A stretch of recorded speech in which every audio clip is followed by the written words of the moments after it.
میں doctor Fahima, professor Marwari college, Urdu department, Ranchi university, Ranchi. ہماری پیاری بچیوں، آداب۔ آج میں آپ لوگوں کو اردو نظم کے متعلق بتاؤں گی جسے علی سردار جعفری نے لکھا ہے۔ سمجھ گئی؟ اردو پڑھتی بھی ہوں، اردو کے متعلق نظم بھی ہے تو اس کے متعلق میں بتاؤں گی۔ ہماری پیاری زبان اردو، ہمارے نغموں کی جان اردو، حسین دلکش جوان اردو، زبان او دھل کے جس کو گنگا کے جل سے پاکیزگی ملی ہے، اودھ کی ٹھنڈی ہوا کے جھونکوں سے جس کے دل کی کلی کھلی ہے، جو شعر و نغمہ کے خلزاروں میں آج کوئل سی کوکتی ہے۔ میں نے شاعر کتنے اچھے سے اس کو پیش کیا ہے، اب اس کا تشریح دیکھیے۔ علی سردار جعفری کہتے ہیں کہ اردو ہماری پیاری زبان ہے، ہمارے گیتوں میں یہی نظر آتی ہے، یہ بڑی حسین و دلکش اور جوان ہے۔ اس زبان نے گنگا کے پانی سے تقدس حاصل کیا ہے اور لکھنؤ تہذیب میں یہ پلی بڑھی ہے۔ اس نے آنکھیں کھولی ہیں، یہ ہمارے نغموں، ہماری شاعری جس کی پورے ملک میں دھوم مچی ہے کی جان ہے اردو۔ شاعر اردو کو مشترکہ تہذیب کی نشانی قرار دیتا ہے۔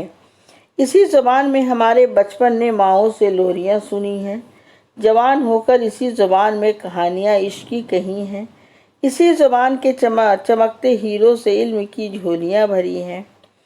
شاعر اس میں کہتے ہیں کہ ہم نے اردو زبان ہی میں اپنی ماں اور دادی و نانی سے لوریاں سنی ہیں۔ جوانی میں اردو زبان ہی کے ذریعہ ہم نے اظہار عشق بھی کیا ہے اور عشق کے افسانے بھی لکھے ہیں، اور اس زبان کے خزینے سے ہم نے علم کے چمکتے ہیرے حاصل کیے ہیں۔ مراد یہی ہے کہ اردو زبان کی مدد یہیں سے ہم نے علم و ادب میں حاصل کیا ہے۔ سمجھ گئے؟ اسی زبان سے وطن کے ہونٹوں نے نعرہ انقلاب پایا، اسی سے انگریز حکمرانوں نے خود سری کا جواب پایا، اسی سے میری جواں تمنا نے شاعری کا رباب پایا۔ سمجھ گئے؟ اس میں شاعر کہتا ہے یہی وہ پیاری زبان اردو ہے جس نے مجاہدین آزادی کو انقلاب زندہ باد کا نعرہ دیا، اور انگریزی حکمرانوں کی خود سری کا جواب اگر کسی نے دیا ہے تو اسی اردو نے، اور یہی اردو زبان جس کے ذریعے ہم نے اپنی جوانی کے جذبات کی تمناؤں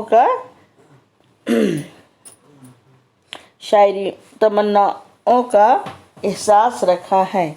شاعری کا جواب اگر کسی نے دیا ہے تو اسی اردو نے دیا ہے، اور تمناؤں کا احساس بھی کیا ہے، شاعری میں اس کا اظہار بھی کیا ہے۔ یہ اپنے نغمات پر اثر سے دلوں کو بیدار کر چکی ہے، یہ اپنے نعروں کی فوج سے دشمنوں پر یلغار کر چکی ہے، ستم گروں کی ستم گری پر ہزاروں وار کر چکی ہے۔ یہ وہ زباں ہے جس نے زندگی کی تیرگی میں دیے جلائے ہیں، یہ وہ زباں ہے جس کے شعلے سے جل گئے پھانسیوں کے سائے ہیں، فراز اور روشن سے بھی ہم نے سرفروشی کے گیت گائے۔ شاعر اس بند میں کہتا ہے کہ یہ اردو ہے جس نے اپنے نغموں سے خوب غفلت میں اٹھے ہوئے غافل لوگوں کو بیدار کیا ہے اور جگایا ہے۔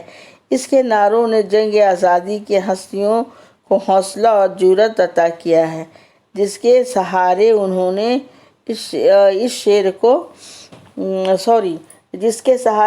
دشمنوں پر یلغار کی ہے۔ اسی زبان کی مدد پر ظالموں فرنگوں کے ظلم و ستم کا جواب دیا گیا ہے۔ اسی روشنی کی حرارت میں آزادی کے متوالوں کے لیے جیل کی اندھیری کوٹھریوں کو اتنی روشنی سے بھر دیا تھا۔ اسی زبان کے نغمے گنگناتے آزادی کے متوالے ہیں۔